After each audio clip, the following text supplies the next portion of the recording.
Respected Chairman Dr. Sendal, our correspondent Kumaresan, and my dear the teachers, so-called the gods of our children, and all the parents who have been invested your dreams on us. On behalf of Kalvi, I extend a very warm greetings and a warm welcome. Kalvi group of institution பார்த்தீங்கன்னா வெறும் 4 சவுத்துக்குள்ள நடக்கக்கூடிய கல்வி வளர்ச்சி மட்டுமல்லாமல் ஸ்போர்ட்ஸ்னு பார்த்தீங்கன்னா சும்மா ஒரு சின்ன ஒரு கிரவுண்டு வச்சுட்டு அங்கே பந்தை போட்டுட்டு போய் விளையாடு அப்படின்னு சொல்கிறது இல்லை. இங்கே நம்ம எல்லா இடத்துலையும் டெவலப் பண்ண போகிறது என்னென்னா சர்வதேச தரம் வாய்ந்த விளையாட்டு திடலை அமைத்து சர்வதேச தரம் வாய்ந்த விளையாட்டு பயிற்றுநர்களை நம்ம வச்சு இப்போ பாஸ்கெட் பாலாக ஜூனியர் MBA USA டைப் வைக்கிறது நம்ம குழந்தைகளுக்கு ஒரு ஆப்பர்ச்சுனிட்டி அவங்களோட மிங்கிளாகி அந்த கோச்சஸோட பயணிக்கிறதுக்கும். கிரிக்கெட் எடுத்துட்டிங்கன்னா சென்னை சூப்பர் கிங்ஸ் மாதிரியான ஒரு அகாடமியோட நம்ம டைப் வச்சு அந்த மாதிரியான ஒரு விஷயத்தை நம்ம குழந்தைகளுக்கு அறிமுகப்படுத்துறது. ஃபுட்பால் பார்த்திங்கன்னா ஸ்பெயின் அந்த மாதிரி ஒரு பெரிய அதில் சேர்மன் அவருடைய கனவு இதெல்லாம் நான் பண்ணுறதில்ல, சேர்மன் அவர் எடுத்து ஒவ்வொரு விஷயத்தையும் பண்ணிகிட்டு இருக்காங்க. இப்போ கூட ரைஃபிள் ஷூட்டிங், அதாவது ரைஃபிள் ஷூட்டிங் பார்த்திங்கன்னா இருக்கிறதுலே உன்னதமான ஒரு விளையாட்டு நான் சொல்லுவேன். ஏன்னா நம்மளுடைய கான்சன்ட்ரேஷன் ஃபோக்கஸ் எல்லாம் 100% படிப்பை விட மேல் 10 மடங்கு இருந்தால் தான் ரைஃபிள் ஷூட்டிங்கில் ஜெயிக்க முடியும். அந்த வாய்ப்பையும் நம்ம குழந்தைகளுக்காக ஏற்படுத்தி கொடுக்க சேர்மன் பார்த்திங்கன்னா முனைப்புடன் செயல்பட்டு கொண்டு இருக்கிறாங்க. அது மட்டும் இல்லாமல் லீடர்ஷிப் ட்ரைனிங், குழந்தைகளுக்கான manners, etiquettes and manners, leadership qualities develop பண்ணுறது, ஒரு decision making and more importantly effective communication. இன்றைக்கி கம்யூனிகேஷன் தான் ரொம்ப ரொம்ப இம்பார்ட்டன்ட். நம்மளுக்கே தெரியும், நமக்கு எல்லா விஷயங்களும் தெரியும், எல்லா விஷயங்களும் நம்ம படிச்சிருப்போம். ஆனால் அதை எப்படி வெளிப்படுத்துறது, அந்த வெளிப்படுத்தக்கூடிய மொழி, அந்த மொழியோட ஆளுமை நமக்கு செம்மையாக இருந்தால் மட்டும்தான் நம்மளுடைய எண்ணங்களை வெளிப்படுத்த முடியும், நம்மளுடைய புரிதலையும் மற்றவங்களுக்கு வெளிப்படுத்த முடியும். So communication. ஆனால் இன்றைக்கி இருக்கிற பிஸ்னஸ் உலகத்தில், கார்ப்பரேட் உலகத்தில் இங்கிலீஷ் இஸ் இன்னெவிட்டபிள். இங்கிலீஷுங்கிற ஒரு language it's a tool of communication. அதுதான் பார்த்தீங்கன்னா நிறைய இடத்துல குழந்தைகள் பல திறமைகள் இருந்தும் அவங்களால ஷைன் பண்ண முடியாததுக்கு ஒரு காரணம் என்ன, அவங்களோட எண்ணங்களை வெளிப்படுத்தும் மொழி தெரியாதனால தான். ஆங்கிலம் என்ற ஒரு வேற்று மொழியாக இருந்தாலும் இன்றைக்கி அதுதான் நம்ம எல்லாருமே ஏற்றக்கூடிய ஒரு மொழி. ஸோ அதுக்கு புலமை எப்படி நம்ம ஏற்றிப்படுத்தி கொடுக்கணும், குழந்தைகள் எப்படி ஃப்ளூவெண்ட்டாக இங்கிலீஷில் பேசணும். அந்த communication is the lifeline of every one success. நம்ம கல்வியிலேருந்து வெளியே வர குழந்தைகள் பார்த்திங்கன்னா intellectually sharp, physically strong, emotionally stable and spiritually enlightened. இந்த ஒரு அறம் சார்ந்த கல்வியை நம்ம கொடுக்கணுங்கிறது தான் நம்ம கல்வி இன்ஸ்டிடியூஷனுடைய முக்கியமான ஒரு தாரக மந்திரமாக வைக்கிறோம். ஏன்னா இன்றைக்கி அறம் இருந்தால் தான் உலகத்தை இயக்க முடியும். ஒரு கம்யூனிட்டியாக ஒருத்தருக்கு ஒருத்தர் விட்டு கொடுத்துரு, ஒவ்வொருத்தருக்கு அணவரைச்சு வாழக்கூடிய அந்த ஒரு அருமையான ஒரு விஷயத்தை நம்ம மறந்து ஒவ்வொரு இண்டிவிஜுவலாக நம்ம போக ஆரம்பிச்சிட்டோம். உங்கள் எல்லாத்துக்கும் ஒரு 2 விஷயத்தை இந்த இடத்துல சொல்லணும்னு நினச்சேன் நான். ஒன்று பார்த்திங்கன்னா ஒரு கதை, அதை கண்டிப்பாக உங்கள் குழந்தைகிட்ட இன்றைக்கே போய் சொல்லுங்கள், தயவு செய்து போய் சொல்லுங்கள் இந்த கதையை. ஏன்னா நம்ம நிறைய நேரம் நமக்கு குழந்தைகிட்ட டைம் ஸ்பெண்ட் பண்ணுறதுக்காக உண்மையிலுமே நேரம் இல்லை. Are we really spending a quality time with our children? பொதுவாக பெண்கள் எடுத்துக்கிட்டிங்கன்னா அவங்களுக்கு பேசுறதுக்கு ரொம்ப பிடிக்கும். எங்கேயாவது வெளியே போயிட்டு வராங்கன்னு வச்சுக்கோங்க, பெண்கள் எடுத்தால் அப்படி நல்லா அவங்க ஆத்மார்த்தமாக அந்த விஷயத்தை அப்படியே எக்ஸ்பிளைன் பண்ணுவாங்க. ஆண்கள் வேறு மாதிரி அளவாக பேசுவாங்க, சில சமயம் பேசவே மாட்டாங்க. இப்போ ஒரு பையன் அம்மாட்ட சொல்கிறாங்க, அம்மா ஒரு கதை சொல்லுங்கள் அப்படின்ட்டு. அப்போ அந்த அம்மா சொல்கிறாங்க, கொஞ்சம் வெயிட் பண்ணு, மணி 11 ஆச்சு, உங்கள் அப்பா இனிமேல் தான் வருவார், வந்தார்னா கதையாக சொல்லுவார், ஏன் லேட்டுன்னு கேட்டோம்னா நம்ம 2 பேரும் அதை கேட்டு தூங்கிடலாம். நான் பெற்றோர்களுக்கு மிகப்பெரிய ஒரு முக்கியமான விஷயம், கணவன் மனைவியாக நீங்கள் எவ்வளோ வேணால் சண்டை போட்டுக்கலாம், போடுவோம், எல்லோரும் இல்லைன்னு சொல்ல. ஆனால் பெற்றோராக சண்டை போட யாருக்கும் உரிமை கிடையாது. பெற்றோராக நமக்கு நம்ம குழந்தைகளை மேம்படுத்தி அவர்களுக்கான வழிதடலை நம்ம நடத்துவது தான் நம்மளுடைய மிகப்பெரிய இன்றைக்கி நம்ம கூடிய சமூகம் நமக்கிட்ட இருக்கிற ஒரு மிகப்பெரிய ஒரு பணி. கணவன் மணியாக சண்டை போட்டுக்கோங்க ரூம்குள்ளார. பெற்றோராக தயவு செய்து குழந்தைகளுக்கு முன்னால் எந்த ஒரு கருத்து வேறுபாடான விஷயங்களும் தயவு செய்து டிஸ்கஸ் பண்ணாதீங்க. அது அவ்வளோ பாதிக்கும். நம்ம தான் சொல்கிற ஸ்ட்ரெஸ்ன்னு, நம்மளை விட ஸ்ட்ரெஸ் பல மடங்கு ஸ்ட்ரெஸ் குழந்தைகளுக்கு இருக்குது. ஏன்னா நம்ம ஓனரை பார்க்குறோம், நம்மளுடைய கிளைண்ட்டை பார்க்குறோம், அவ்வளோதான். ஆனால் குழந்தைகளுக்கு இல்லை, அத்தனை டீச்சர்ஸையும் பார்க்கணும், அத்தனை டீச்சர்ஸோட லெசன்ஸும் முடிக்கணும், எல்லாத்துக்கும் மேலே உங்களை கன்வின்ஸ் பண்ணணும். இன்னொன்று பார்த்திங்கன்னா நம்ம அட்வைஸ், இன்றைக்கி ஃப்ரீயாக கொடுக்கக்கூடியது அட்வைஸ் தானே, ஈஸியாக நம்ம நிறையா கொடுத்துட்றோம். ஆனால் அந்த அட்வைஸை கேட்குறதான கஷ்டம். ஆனால் இன்றைக்கி இருக்க குழந்தைகளோட சொல்கிறேன், குழந்தைகளோட இயல்பான மாற்றங்கள் என்னென்னா, ஸ்பீடாக பேசினா நமக்கு பிடிக்காது, ஸ்லோவாக பேசணும் நம்மக்கிட்ட. ஆனால் இன்றைக்கி இருக்கிற குழந்தைகிட்ட நீங்கள் ஸ்பீடாக பேசுனீங்கன்னா தான் மட்டும்தான் ஏற்றுக்குவாங்க. ஸ்லோவாக பேசினாங்கன்னா என்ன சொல்லுவாங்க, என்னம்மா ஒரு சின்ன வயசில் ரப்பர் மாதிரி இழுக்கிற.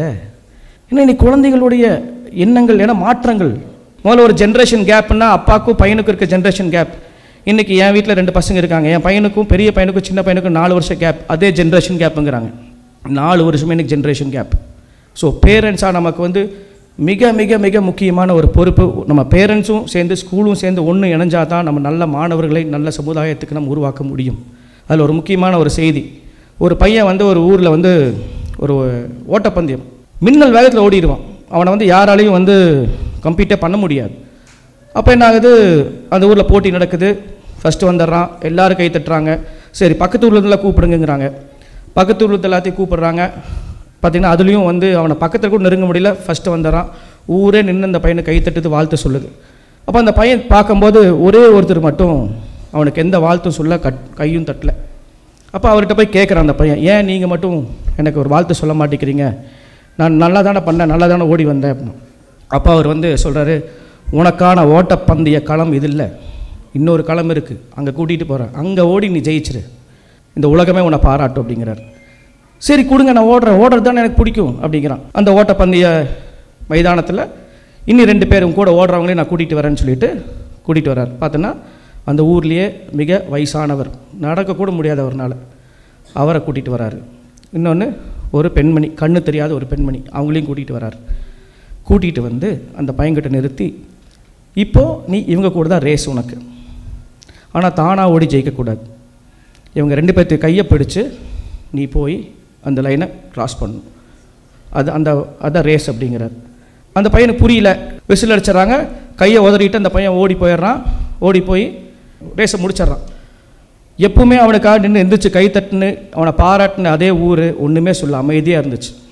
இப்போ அந்த பையன் மறுபடியும் ஆசிட்டு ஓடி வந்து கேட்குறான், என்ன பண்ணீங்க நீங்கள், இப்போ எனக்கு யாருமே பாராட்ட மாட்டேங்கிறாங்க, என்னை யாரும் கவனிக்கவே மாட்டேங்கிறாங்க, ஏன்? உனக்கான இது அந்த முதியோரையும் அந்த அம்மாவையும் கூட்டிக் கொண்டு இந்த இதை கடக்கணும் நீ அப்படிங்கிறாங்க. அப்போ அந்த பையன் மறுபடியும் வரான், மறுபடியும் அவங்களை கூப்பிட்டுட்டு கால் எடுத்து வைக்கிறான். அவங்க எடுத்து வைக்க மாட்டேங்கிறாங்க. போராட்டத்துடன் 5 வினாடிகள் கடந்த அதே தூரத்தை 50 நிமிஷம் எடுத்து கடக்கிறான். கடந்து முடிக்கும்போது அந்த ஊரே எந்த சின்ன கைத்தட்டி அவனை பாராட்டுது, அவனுக்கு சந்தோஷம். அப்போ அந்த வாதியார் சொல்கிறார், இந்த கல்வி வந்து தானாக நீ ஓடி போய் ஜெயிப்பதற்காக அல்ல. இந்த மாதிரி ஒரு வாய்ப்பு கிடைக்காத எத்தனையோ பேர் இருப்பாங்க, எத்தனையோ முதியோர்கள் இருப்பாங்க.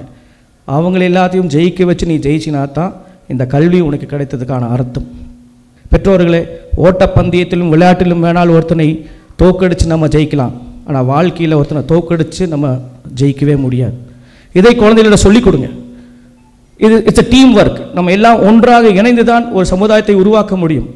விட்டு கொடுத்து ஒரு சமூகத்தில் இன்பமுடன் சுயநலம் இல்லாமல் எல்லாரும் சேர்ந்து வாழக்கூடியதான் அறம். அதைத்தான் கல்வி குரூப் ஆஃப் இன்ஸ்டிடியூஷன்ஸில் நாங்கள் குழந்தைகளுக்காக சொல்கிறோம். ஏன்னா இங்கே வெறும் இன்ஜினியர்களையும் டாக்டர்ஸையும் உருவாக்குவது நம்மளுடைய வேலை இல்லை. நல்ல மனிதர்களை உருவாக்கக்கூடிய ஒரு அருமையான ஒரு கோயிலாக நம்மளுடைய கல்வி குரூப் ஆஃப் இன்ஸ்டிடியூஷன்ஸ் விளங்கி கொண்டு இருக்கிறது. வருங்காலத்தில் தலை சிறந்த தலைவர்களை உருவாக்குவதே நமது லட்சியம்.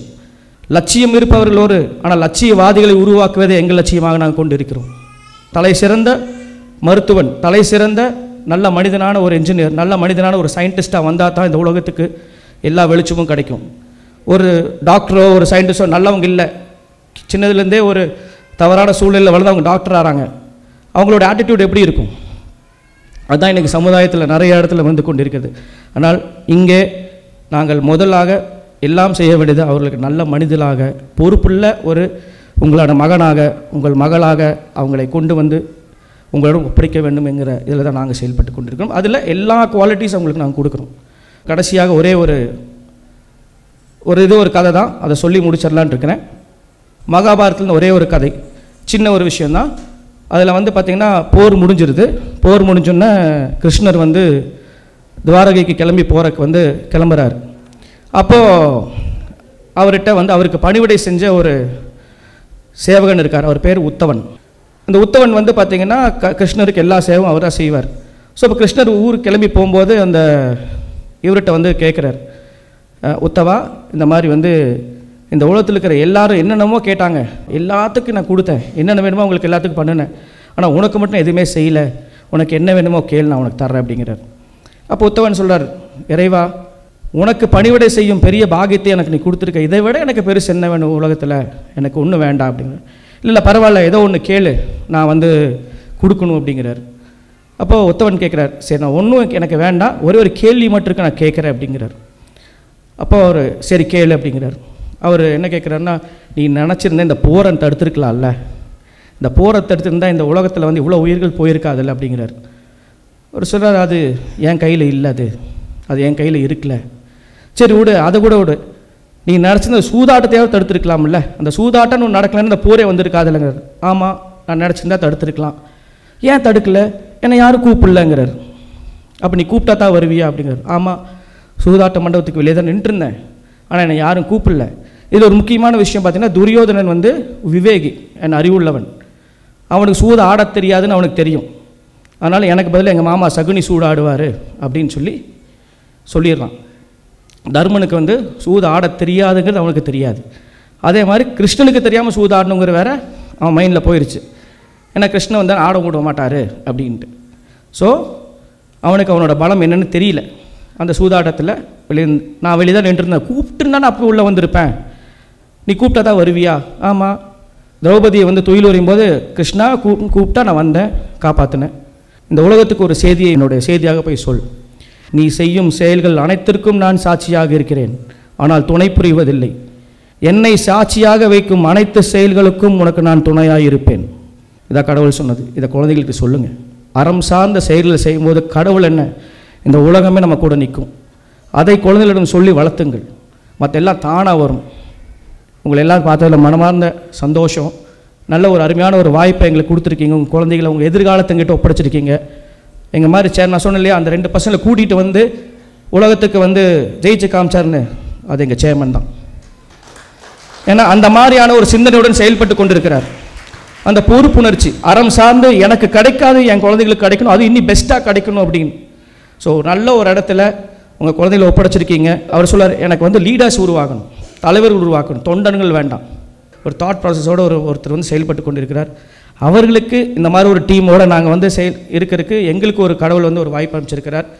உங்களுக்கு எல்லாத்துக்கும் சேவை செய்யறதுக்கு இங்கே வருகை அளவிற்கும் என்னுடைய நன்றிகள். இனி சர்வதேச கல்வி சாமானியர்களுக்கு Kalvi Group of Schools